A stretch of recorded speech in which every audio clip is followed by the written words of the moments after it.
is a struggle, and I agree with you with lowering the gaze. You know, Rasulullah ﷺ said, أول نظرة لك والثانية عليك. The first look is yours, the second look is against you. Don't go looking for hours with your first look. The first look is accidental. The second one is against you. But he said it in such a way that it's a minor sin. Meaning he knows it's hard, it's difficult.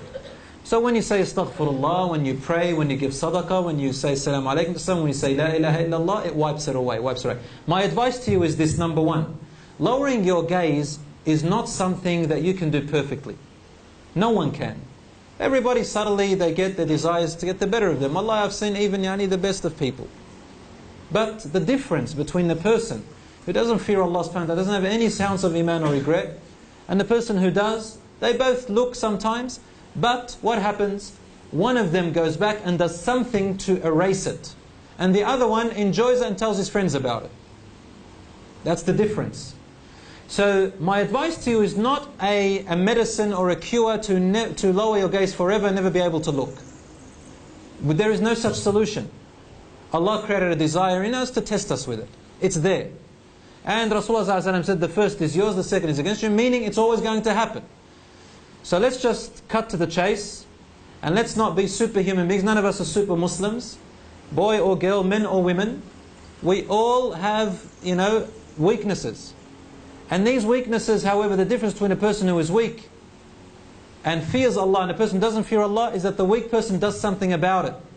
Now, when you go on the internet, for example, and there's these problems, then the only answer I have for you is this, my brothers and sisters. You must stop.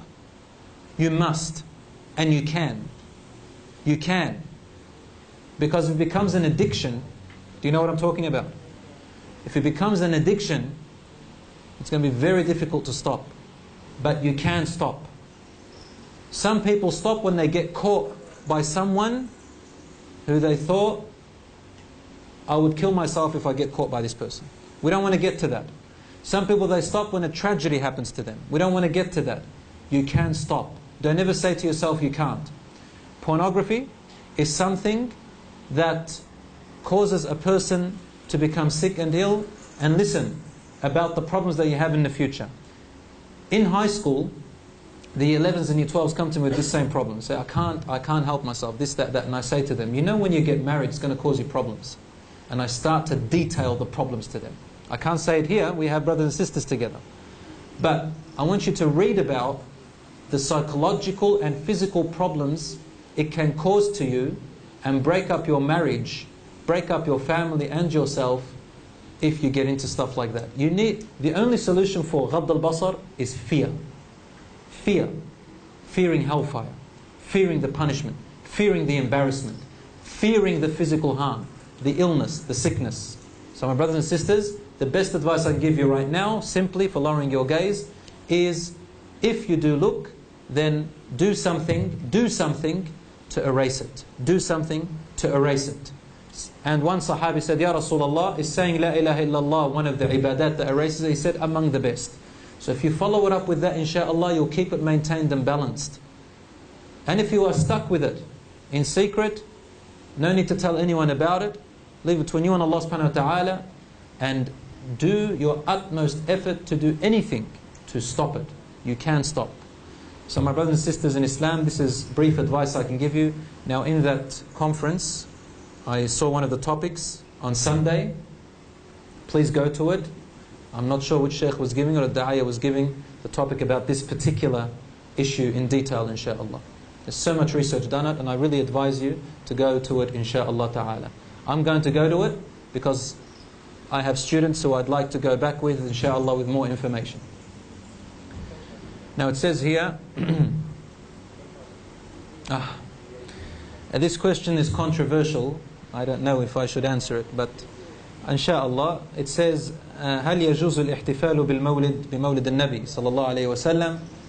So is it allowed to celebrate the birth of Rasulullah sallallahu alayhi wasallam? I follow the opinion that it's not allowed. It's la yajuz to celebrate the birth of the Prophet sallallahu alayhi wasallam.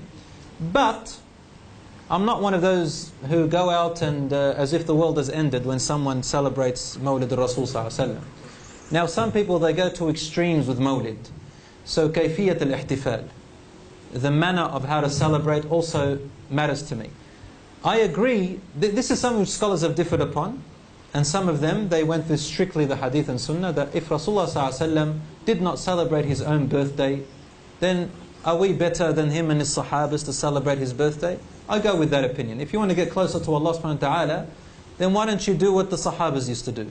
I don't think we loved Rasulullah sallallahu alaihi wasallam more than the sahabas or the tabi'een or the atba'at tabi'een. We're talking about 300 years in the making. 3 generations with 300 years where no one ever celebrated Mawlid al-Rasul sallallahu alaihi wasallam. And I think they loved him more than us. So if we just enough with that, inshaAllah, we can understand that celebrating Mawlid al-Rasul sallallahu alaihi wasallam is not really from the sunnah. However, if at the time of his Mawlid, we actually don't know when Mawlid al-Rasul sallallahu alaihi wasallam is. We know it was on a Monday, we know it was something like Rabi' al-Awwal, something like that, but nothing is authentic. It's like Isa alayhi salam. The Christians, they celebrate Christmas and they really don't know when he was born.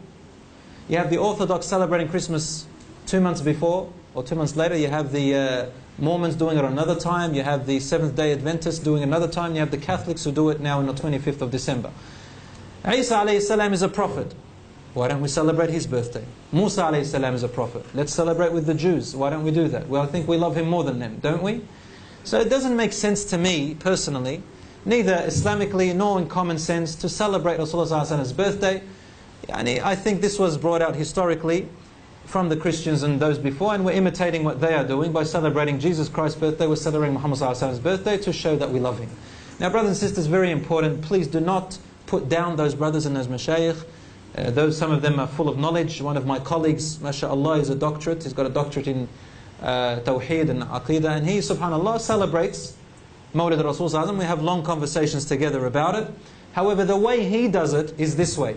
He says, Ya akhi, we live in a non-Muslim country, and honestly, in this week, we don't specify the day, but why don't we just, use this time in our khutbah, for example. You're having a daras that day, instead of talking about another topic, talk about Sirat al-Rasul sallallahu alaihi wasallam, talk about his birth, talk about his merits, his akhlaq, his character. And when you say, in this time Rasul sallallahu alaihi wasallam was born, don't specify it, then it'll be an occasion where young people come to actually listen and learn a little bit more. In that sense, I kind of agree with him. But don't specify a day and turn it into a celebration type, where we have nasheeds and we have fireworks and we have dancing, we have things like that. We don't do stuff like that, insha'Allah ta'ala. Wallahu a'lam. Just 2 more questions. We have, what is this? Something your barzakh? No, your barakah.